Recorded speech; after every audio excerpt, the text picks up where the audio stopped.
Hello friends, આરતીસ કિચનમાં તમારું બધાનું સ્વાગત છે. આજે આપણે ઘઉં બાજરાના અપમ કેવી રીતે બને તેની રેસીપી જોવાના છીએ.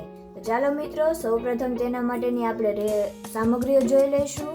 તો તેના માટે મેં ઈનો લીધેલો છે, મીઠું, તેલ, ઘઉં બાજરાનો એક વાટકો મેં મિક્સ લોટ લઈ લીધેલો છે ચાળીને, ખાંડ, કોથમરી, તલ લીધેલા છે, હળદર, જીરું, લાલ મરચું પાવડર, ધાણા જીરું પાવડર, લીલી ડુંગળીના મેં કાપીને પાન લઈ લીધેલા છે, લીલું લસણ લીધેલું છે, સૂકું લસણ લીધેલું છે, ડુંગળી, ગાજર, મીઠો લીમડો મેં ધોઈ અને ઝીણો ઝીણો સમારી લીધેલો છે, કોબી લીધી છે, 2 તીખા મરચાં લીધેલા છે, અડધું ફાડું લીંબુ લીધેલું છે અને જરૂરિયાત પ્રમાણે આપણે પાણી લઈ લઈશું.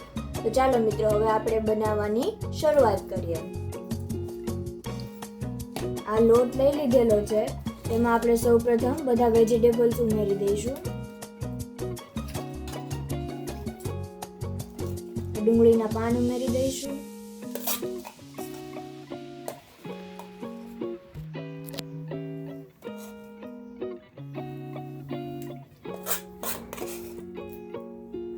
લીલું લસણ,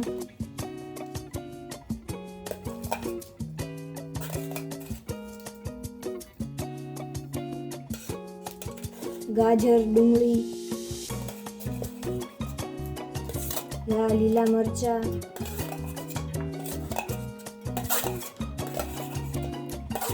તમે આમાં તમને ગમતા વેજીટેબલ્સ પણ ઉમેરી શકો છો. ફણસી છે, વટાણા છે, એ બધું પણ તમે ઉમેરી શકો છો તમારી રીતે.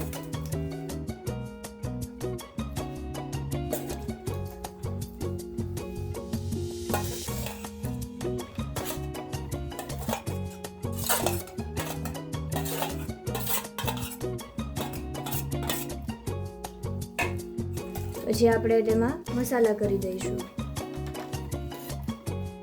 અડધી ચમચી ધાણા જીરું,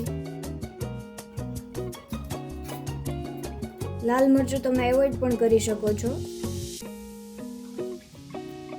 અડધી ચમચી લાલ મરચું, થોડું જીરું, પિંચ હળદર, થોડા તલ આપણે અંદર ઉમેરી દઈશું અને બાકી આપણે પેનમાં મૂકીએ ત્યારે નીચે વઘારની જેમ પણ થોડા થોડા એમાં ઉમેરીશું. અમે કોથમરી લઈ લીધી છે, એ બધી ઉમેરી દઈશું.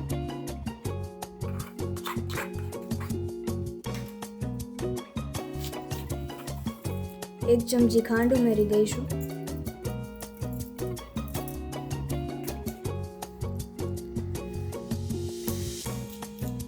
સ્વાદ પ્રમાણે મીઠું લઈ લઈશું.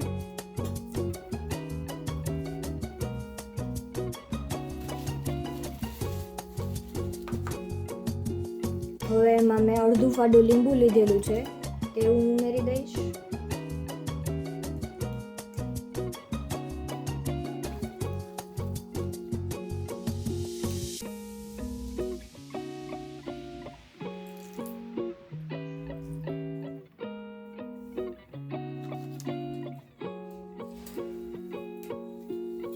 ત્યારબાદ હવે મેં ઈનો લઈ લીધેલો છે, હવે તે આપણે ઉમેરી દઈશું. તેનાથી અપમ છે એકદમ સોફ્ટ થાય છે.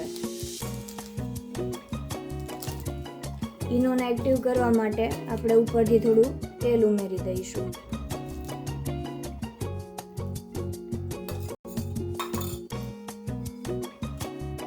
અને અત્યારે 2 ચમચી પાણી ઉમેરી દઈશું. પછી આપણે થોડું ઢીલું કરવા માટે પાછું ઉમેરીશું ધીમે ધીમે. હવે તેને સારી રીતે બધું મિક્સ કરી લઈશું આપણે.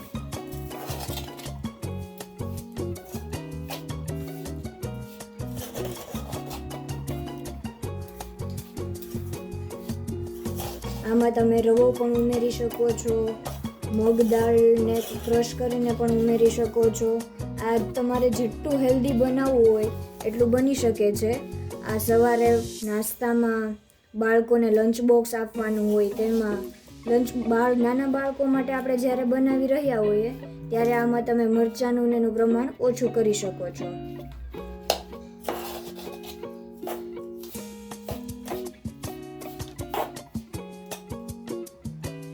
જોઈ શકો છો મિત્રો, આપણું બેટર તૈયાર થઈ ગયું છે અને એને મેં 5 મિનિટ રેસ્ટ પણ આપી દીધેલો છે.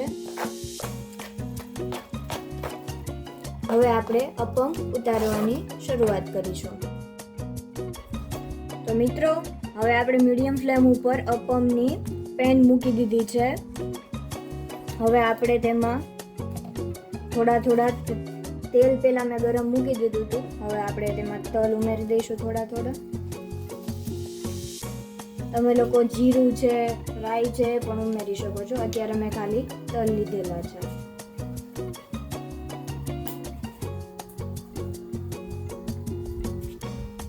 આ રેસીપીમાં સાવ ઓછું જ ઓઇલ વાપરવામાં આવે છે, તેનાથી આ વધારે હેલ્ધી બને છે.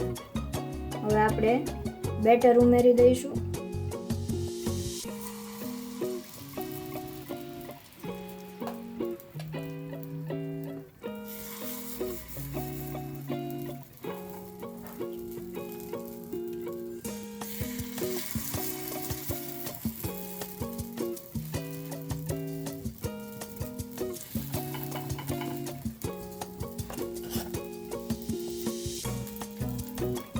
મીડિયમ ફ્લેમ ઉપર જ થવા દેવાના છે.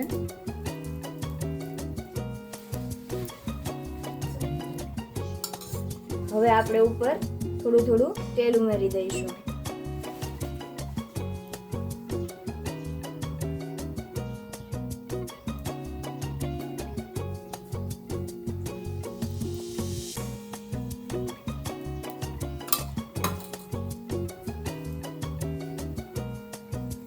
એક બાજુ સરસ ગુલાબી ના થાય અને ઉપરથી સાવ ઓલું ના થઈ જાય ત્યાં સુધી આપણે તેને પલટાવશું નહીં. ચાલો મિત્રો, હવે આપણે આપણા અપમને પલટાવી લઈશું બીજી તરફ. જો સરસ રીતે એને ગુલાબી રંગના થઈ ગયા છે.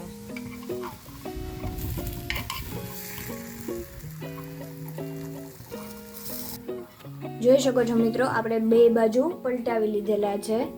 હવે આને 5 થી 10 મિનિટ માટે ધીમી આંચ ઉપર ચડવા દઈશું. મિત્રો, આપણા અપમ તૈયાર થઈ ગયા છે અને મેં સર્વ કરી દીધા છે દહીં સાથે. તમે લોકો કેચઅપ, લીલી ચટણી, લસણની ચટણી, અન્ય કોઈ પણ સાથે તમે સર્વ કરી શકો છો અને લુફ્ત ઉઠાવી શકો છો. તો મિત્રો, જરૂરથી એકવાર ટ્રાય કરજો. ખૂબ જ હેલ્ધી અને ટેસ્ટી બને છે આ અપમ. વિડીયો જોઈ લાઈક કરજો, શેર કરજો અને કોમેન્ટ કરજો. Thank you.